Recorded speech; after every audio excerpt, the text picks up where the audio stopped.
This is Tremontaine, Season 1.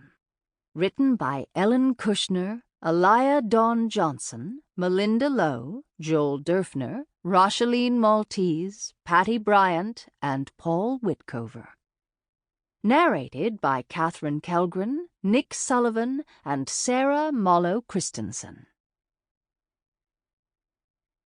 Episode 1, Arrivals, written by Ellen Kushner. In the highest room of their splendid family townhouse on the highest part of the hill, Diane, Duchess Tremontaine, sat in a window seat and surveyed her city. Below the sweeping lawns of Tremontaine House, the river roiled under the dull grey skies of a windy, rainy day. Across the river, prosperous houses sent up trails of smoke from their many chimneys, but beyond them, in the older part of the city, only some of the ancient buildings of the university bore these flags of prosperity. Many students went cold for their learning, but for a clever man not born to land or riches, what else was there? Diane smiled. Her husband, the Duke, loved the university. He believed in clever men, and he had some pretensions to learning, as his extensive library testified. He served on the university's board of governors, and was happier there than in the halls of the Council of Lords.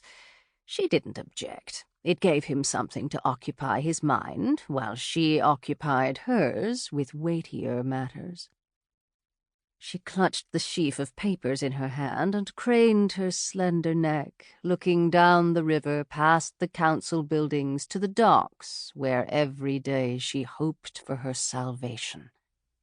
The docks were impossible to see from the hill, of course. The river bent through the city like a bow, crossed by bridges connecting the older side of the city to the new. And the ever-fair was lost. The papers told her that, leaving no room for hope any more. But there was a Kinwinique trader ship due in soon. There always was this time of year, daring the first of the spring storms, bringing things exotic and delightful to the city's inhabitants, bright feathers, exotic spices, colorful cloth, and chocolate. These things were always welcome, but this time the Duchess had a particularly urgent use for them. There were footsteps on the stairs. She shoved the papers under the generous folds of her skirts. Diane? Her husband... Sample complete. Ready to continue?